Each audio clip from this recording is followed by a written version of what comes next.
আমি প্রথমবারের জন্য মা হয়েছি। আমি আমার বেবিকে লেট ওয়েনিং করাতে চাই, অর্থাৎ নিজের হাতে খেতে দিতে চাই। তবে কোথা থেকে শুরু করব, কিভাবে শুরু করব কিছু বুঝে উঠতে পারছি না।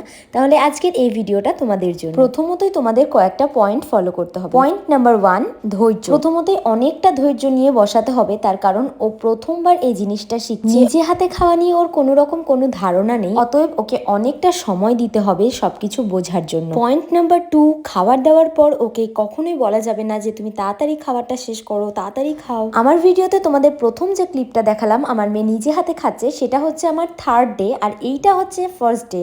ফার্স্ট ডেতে আমার মেয়ে কিন্তু এক ফোঁটাও খাবার মুখে দেয়নি, শুধুই নেড়েছে আর ফেলেছে। দ্বিতীয় দিনও একই রকম ভাবে ও সমস্ত খাবার কিন্তু ফ্লোরে ফেলেছে, এক ফোঁটাও মুখে দেয়নি। তা বলে আমি অধৈর্য না হয়ে পরের দিনও ওকে সেম ভাবে খাবার দিয়েছি, আর সবটা বোঝার জন্য ওকে অনেকটা সময় দিয়েছি। পয়েন্ট নাম্বার 3, ও খাবার সময় আমি কিন্তু বারবার ওর মুখ মুছে দিই না, কারণ এটা একদমই স্বাভাবিক। বাচ্চা খাবার সময় চারিদিকটা মেসি করে দিবে, বাট তাই বলে ওর মাইন্ড ডিস্ট্রাক্ট করা একদমই যাবে না। খাবারটা ওকে এনজয় করে খেতে দিতে হবে। আমি আমার মতামত শেয়ার করলাম। এইরকম ছোটখাটো ভিডিও পাওয়ার জন্য অবশ্যই চ্যানেলটা সাবস্ক্রাইব করে রাখতে হবে।